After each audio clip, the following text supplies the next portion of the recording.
Hello, good afternoon. Thank you for watching UBC Television. My name is Wadulo Mark Arnold, bringing you the lunchtime news this 22nd day of November 2019. Now, in our top story today, the former Uganda Human Rights Commission boss has been laid to rest at his ancestral home in Lufuka Village in PG Town Council in Mpigi District. In his speech read by the Vice President Edward Kiwanuka Sekandi, President Yoweri Museveni said that the late Kagwa's respect for ethics enabled him achieve a lot for Uganda. Let's take a look at the report. The fallen Uganda Human Rights Commission boss, Meddie Kagwa, has been laid to rest this afternoon at his ancestral home in Mpigi District. Kagwa lost the battle Wednesday morning after fainting in his car and later on pronounced dead at Case Clinic, Kampala. The late Meddie Kagwa is remembered for defending human rights in Uganda, among many achievements. Chairman of the Human Rights Commission. We now have Chief Justice, the Chief Chairman of the Justice and Order Sector.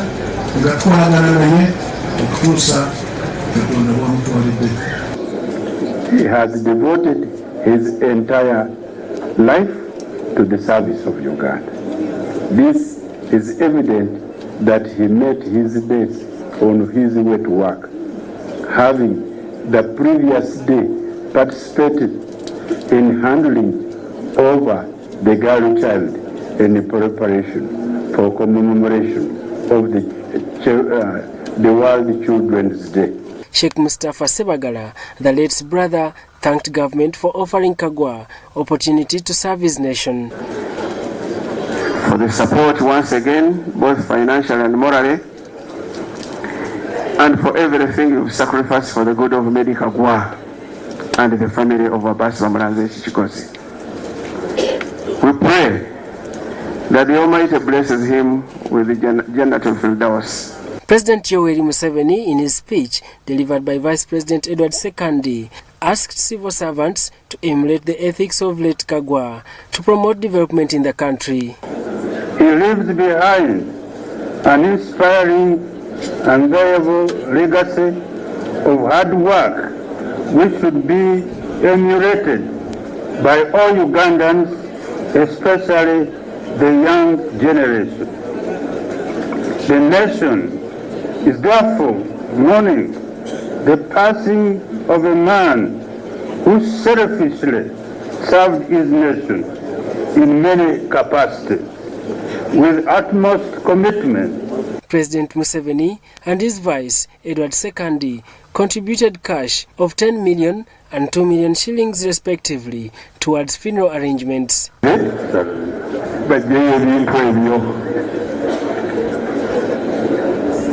late Meddie Kagwa died at the age of 65 years.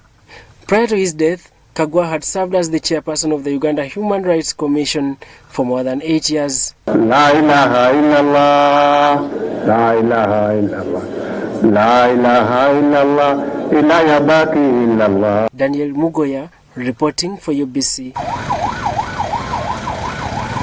May his soul rest in eternal peace. Now, moving on in other news, Uganda has pledged to continue strengthening the relations with the United Arab Emirates in order to boost trade, investment and prosperity for both peoples. Now, the commitment was made during the 4th Global Business Forum for Africa that took place in Dubai. The Prime Minister, Dr. Ruhakana Rugunda, represented President Yoweri Kaguta Museveni at this conference. We'll take a look.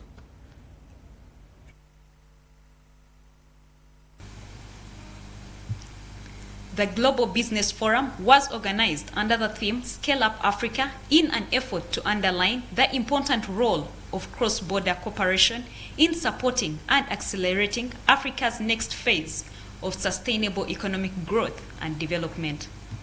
The Prime Minister, Dr. Ruhakana Rugunda, who was accompanied by Uganda's ambassador to UAE, His Excellency Zake Chibedi, met with the Emirates Vice President, Prime Minister and ruler of Dubai, Sheikh Mohammed bin Rashid Al Maktoum, to convey President Museveni's regards and commitment towards continuing the deepening of relations between the two nations. Dr. Rugunda also discussed the available opportunities for investment in Uganda with the high-profile leader. The Prime Minister was also a main panelist on a session dubbed View from the Top during the conference, which was moderated by CNN journalist Elaine Giocosi.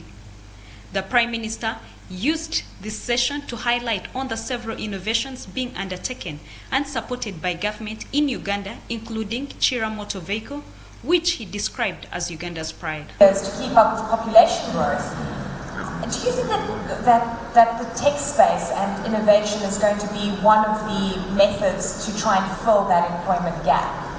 Yeah, there is no doubt innovation is going to be a key to creating these jobs. We already see that in service delivery it has made very positive impact. Young people are already developing various applications, earning money, and creating opportunities. For example, mobile money is widely practiced in Uganda, and people who are not in the banking sector have been included in the banking sector because of mobile money. And the mobile money network has created job opportunities. And this has also extended to other banking facilities like agency banking, which has also given more jobs. So it's a dynamic area where more opportunities are being created.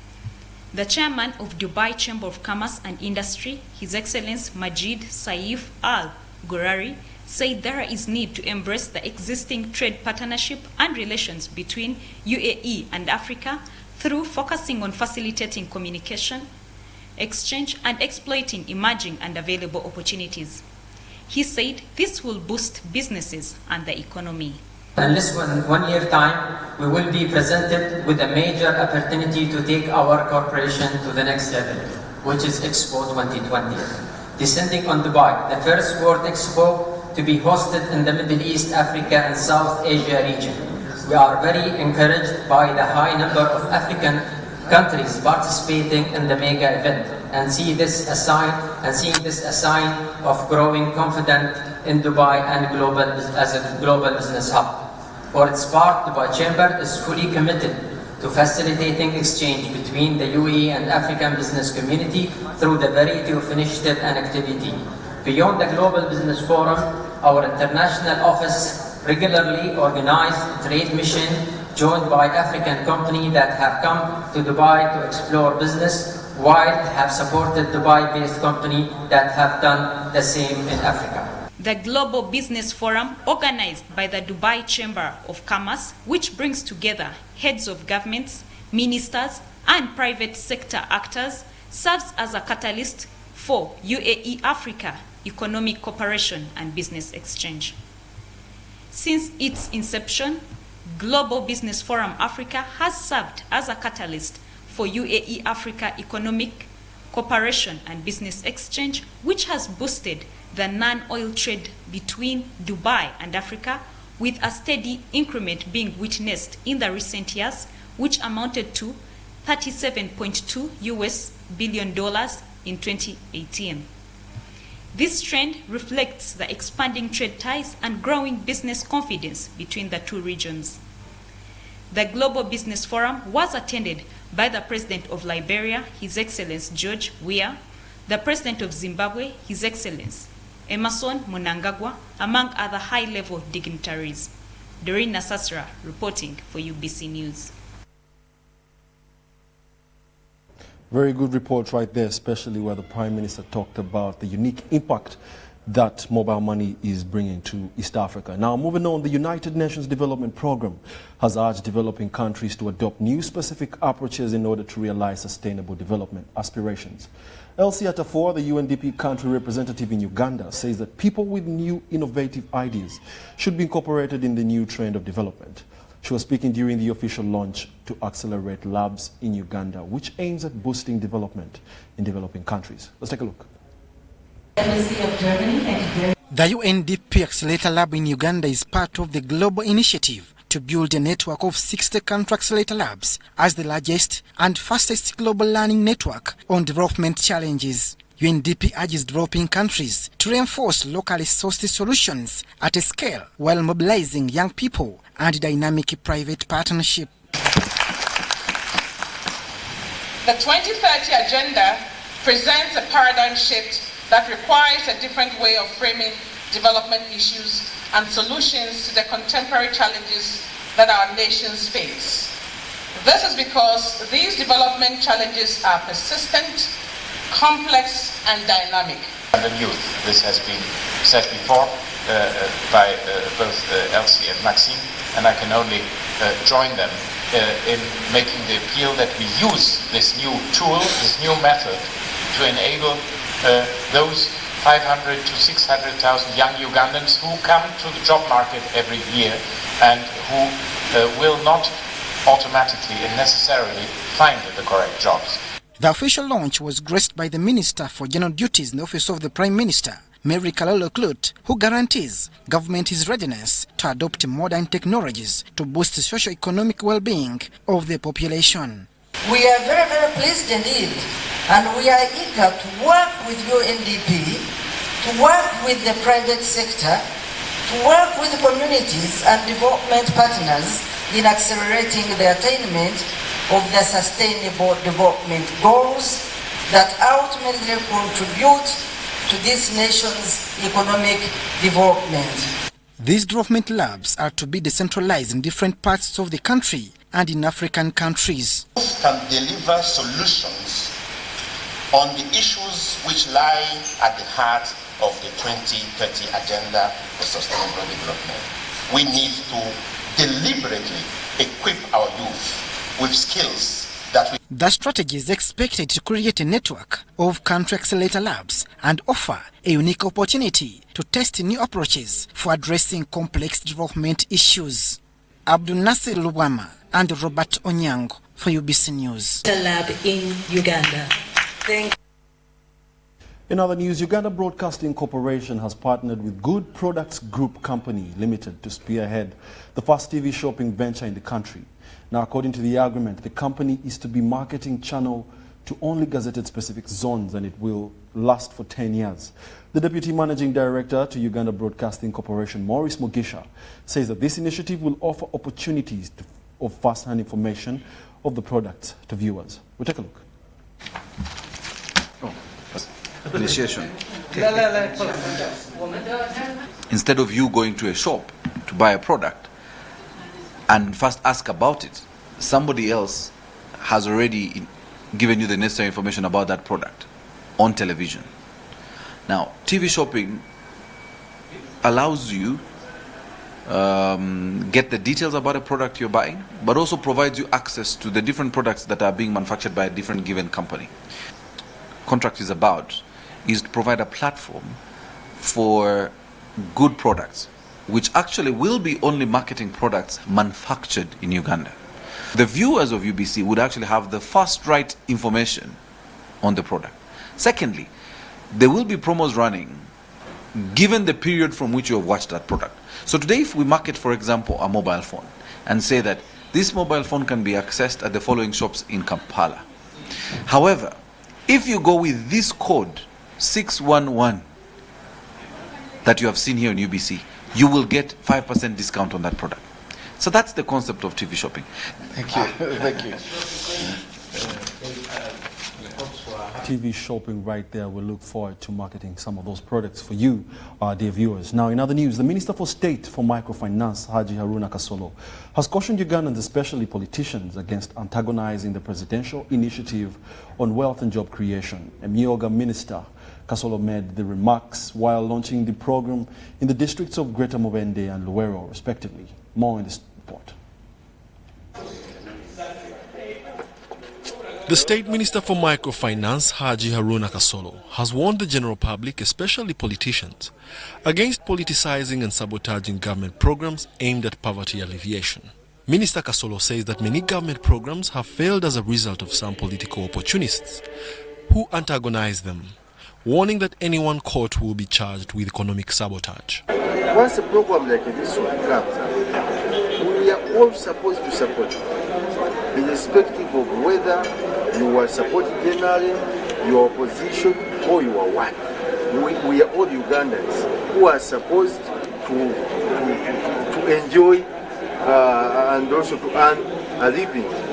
Therefore, whoever plans to antagonize this project will be charged with economic sabotage, and that's a very strong case. Haji Kasolo was launching the presidential initiative Emioga in the 5 districts of Greater Mubende and 3 districts of Greater Luero. This program will be spearheaded by a committee headed by the RDCs in each beneficiary district. Under the initiative, each district will have over 18 selected groups conducting similar businesses such as journalists, marketing vendors, boda riders, and drivers, among others. Successful groups after training will each receive 30 million shillings as capital, and the workers group 50 million shillings. Carpenters, boda riders, tax operators, restaurant owners, leaders, youth leaders, women entrepreneurs, tailors,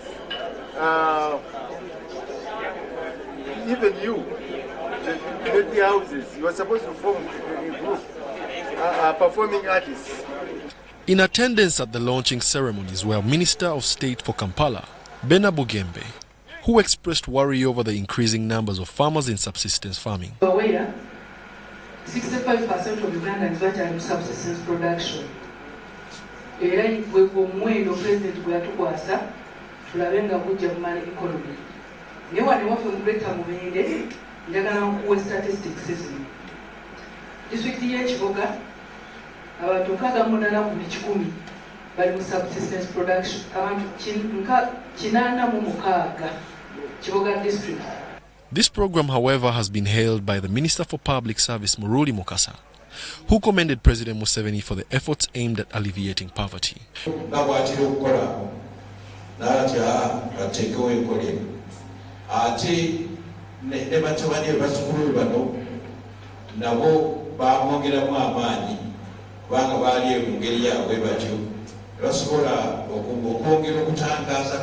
Uganda government has given itself a target of turning Uganda into a middle-income country by 2040 through initiatives that will enhance household incomes. Report compiled by Fred Kasivante for UBC News. Well, in other news, the Dubai Air Show climaxed on Thursday afternoon in the United Arab Emirates, leading to its expectation of facilitating mega aircraft contracts. At this year's show, contracts worth billions of dollars were signed between airliners and major aircraft manufacturers. But as Samuel Senano reports, safety concerns also took center stage at this year's show. Let's take a look. The Dubai World Center has for the last 4 days been the spot for aircraft manufacturers to showcase their latest creations and innovations to potential buyers. This year's expo saw over 1,000 exhibitors showcased both on static and aerial aerobatic displays. American plane manufacturer Boeing displayed these 787-9 and 10 variants of the Dreamliner in a bid to salvage their reputation, which suffered hugely following the grounding of the 737 MAX aircraft. The MAX, which was Boeing's fastest-selling aircraft, has been grounded since March this year following fatal crashes of Lion Air and Ethiopian Airlines, leaving over 200 dead.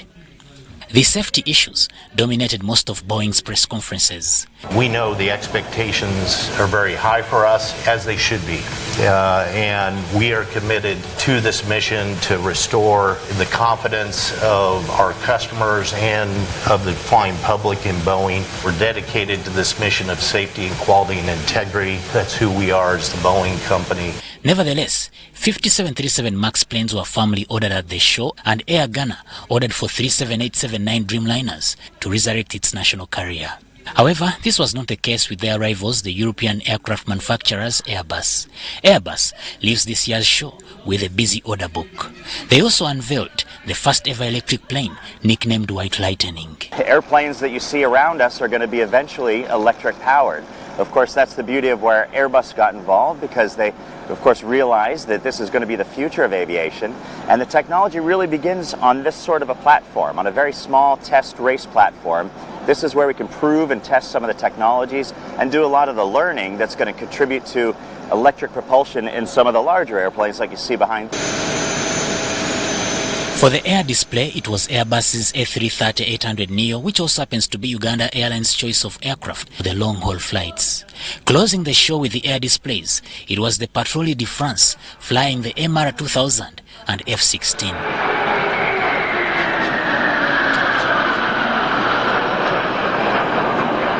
The climax was by UAE's Alphason on a fly past with the American-made Lockheed Martin F-35, gushing the UAE national colors. And a beautiful Expo 2020 delivery of the A380 shining in the sun here at Dubai. The Dubai Air Show ends on a high with many airliners firming up orders worth billions of dollars with different aircraft manufacturers present here. This show has also ushered in groundbreaking technologies aimed at making flying safe for humans, but also cognizant of the environment. Samuel Senono, reporting for UBC TV News at the DWC in the United Arab Emirates. Thank you, Samuel Senono. Very stunning show of aircrafts right there. However, let's take a quick break and we shall be back with more lunchtime news. Stay tuned. Send money from Airtel to Airtel at 60% discounted rates. Yes, you can now send money for as low as 100 shillings and a maximum of 1,000 shillings. And that's not all. You can now withdraw up to 7 million shillings from your nearest Airtel money agent for as low as 12,500 shillings. Remember, depositing money is free, buying airtime through Airtel Money is free, Airtel Money and PIN registration is free. Do not pay any transaction charges directly to the agent, and never share your PIN number with anyone. Enjoy the lowest rates on sending and withdrawing money on Airtel Money today. Airtel Money, simple, instant, secure. Airtel, the smartphone network. Hello, Uganda! We introduce to you the first and ever My Right to Play Christmas Kids Festival 2019. Let the kids feel the Christmas Eve on the 21st of December at the Legend Sports Ground in Lugogo. Entrance is 10,000 shillings only and parents free. Bring your child and have an opportunity to play, sing, dance and discover their talents. Mujje tuyingira amazaalibwa ng'abato basanyusa bato bannaabwe. Muleete abaana bammwe banyumirwe, banywe, bazanye. Kino kigenda kubeera kijjobe. Proudly sponsored by Legend Sports Ground, UBC TV, Star TV, U24 TV, Star FM, Magic 100 FM, UBC Butebo, Marketing, UMC Victoria Hospital, and Ideas Workshop. Bw'oba oyagala omwana okuyimba kuba ku ssimu eno.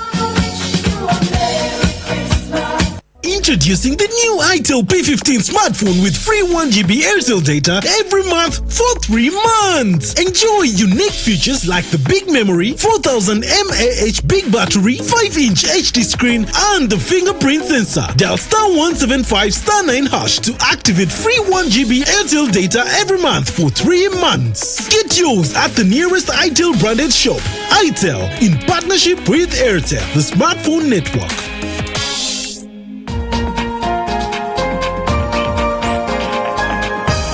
This weekend on UBC. My name is Nkayo Hannington, winner of the NSSF Friends with Benefits Season 2. Congratulations, Hannington! I used my winnings to boost my agricultural production and give a chance to the people in my community to work. So join us this year for the 3rd season of the NSSF Friends with Benefits, as 16 Ugandans share inspirational stories on how they use their NSSF benefits to do life-changing things. So tune in every Sunday with your host, Gaetano, and I, and special new host, Uncle D. It's another incredible display. It's the NSSF Friends with Benefits. And that's not all. You have the power to vote for your favorite stories to win up to 55 million shillings, just like Huntington. This show is brought to you by NSSF, a better life.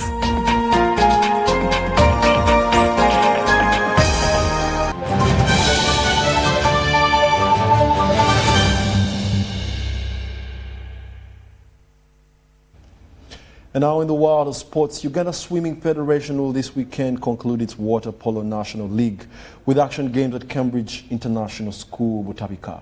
Now, according to the National Water Polo League Director, Eric Chisero, the rules of the engagement are that the first plays second for the gold, while third dates fourth in the bronze medal final of this 4th team league.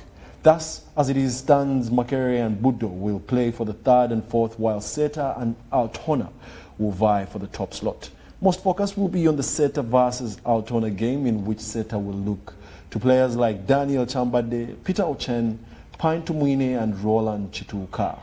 Altona, that completed the season as the top-ranked team, have Amos Bakar, Felix Mukunzi, Recho Galinda, and Brian Chisache to pick up for this ultimate game that many expect to be excited for. Excellent players from this water polo league will be summoned to the national team to contest various international tournaments next year.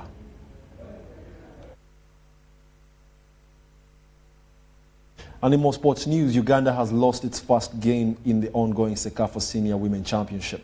The Crested Cranes lost to Kenya 3-0 in a thrilling game played as the last Group B game at the Chamanzi Stadium in Tanzania.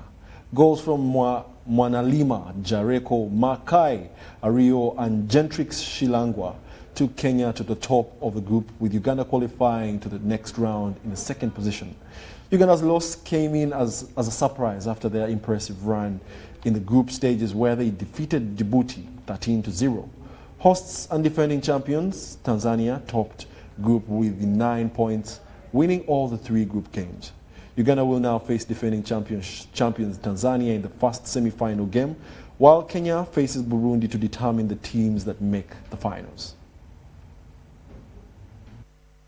1-2 wanapiga chenga. Uganda Premier League returns this Friday with 2 games at hand. Vipers, who top the table, travel to Luzira to face Maroons FC, while Police FC play Proline at the StarTime Stadium in Lugogo. Vipers will be looking to return the winning ways after sleeping against KCCA FC. Vipers meet Maroons for the 13th time of asking, with the visitors in command having won 8 times and drawing 4. However, it won't be an easy task for the Vipers, since the Maroons are an improved version of the currently seated 7th on the league table.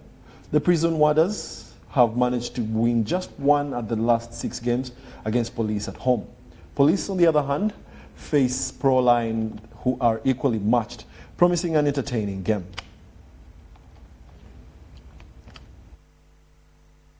Well, that is all we had time for now, but please do stay tuned for more news in our subsequent bulletins. My name is Wadulo Mark Arnold. From the team and I, it's good afternoon.